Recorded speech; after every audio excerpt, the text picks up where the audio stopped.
Boşsan dayı. Yox, boş deyiləm, tefalam. Otur.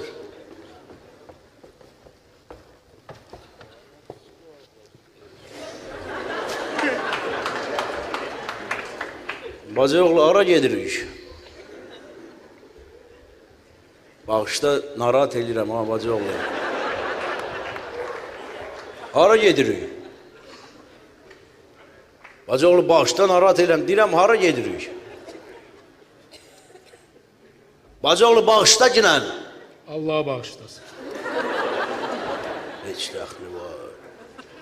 Ay oğlan, ona bir nəfəs alın da.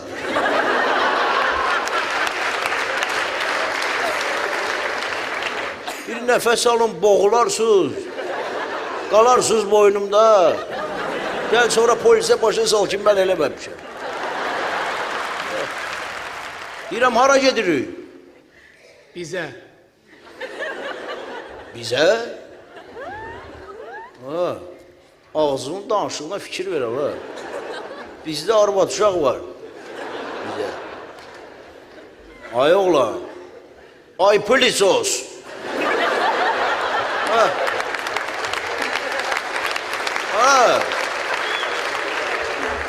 Diş kalmadı daha orada. Ola bir başa sal hara gedirik də. Razin.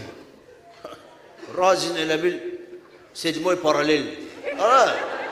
Razinin hansı tərəfinə? Abola, Burak kinan patsosu başa sal ginə. Razinin hansı tərəfinə gedirik? Razinə də. Hacıoğlu, bağışda ginən treytili işinə oluram. Hansı institutlarımsan? Narxozluq necə bəyəm? Heç, elə bildim Diller Üniversitesi.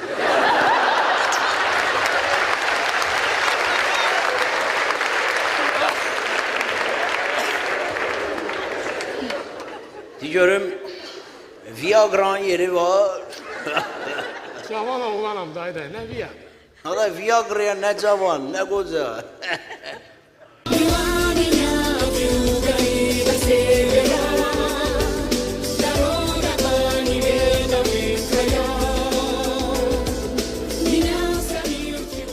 Dayı, ne iniyorsun? Слушай, не обращай внимания на старика. Starik. Düzdür də. Maşın garajda çox qalanda motorda toz qonur. Həri, starik. Abala, o çupa-çupsıva başa sal ginən ki. Starik bu saat keçsə arxıya.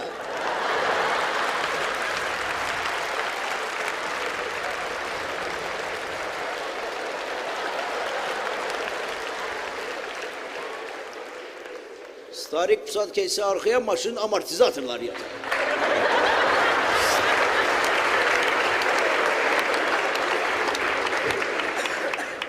Yaxşı da dayı da, cavan olmamısan ha? Ola neş olmamışıq ya. Hamımız cavan olmuşuq da. Ama böylərin yanında dilimiz kısa olur. Bizim vaxtımızda qızı maç eləmək üçün bir il gələk dalıca qaçaydı. Sonra tanış olurdun, sonra çağırırdın kafeteriya, sonra ne bileyim kafeteriyada pirojna, marojna, kakoy, sonra 3 ay zilyonlu tiyatr, 5 ay kino tiyatr, ne bileyim, sonra Harry, Zaks ve nihayet toy. Ve məhz bu toydan sonra sen o kızı maç edə bilər. Özü də yanağından. Öyle. Ama indiki cavanlar sırası dil tapırlar.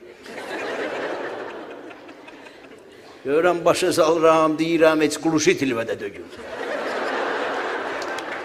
Yaxçı, məktubu yapışdır, qutar çatmışıq. Borcumuz nədir dayı? 20 manat. Niyə belə baha? Niyə belə baha? 10 manat yol pulu, 10 manat da motel pulu. De görüm bura bax. Əl telefonun varsa nömrə saxla gidən, lazım olanda zəng vururum sənə. Xeyr olsun. Bir də görsən, bakdan şlankla benzin çəkmək.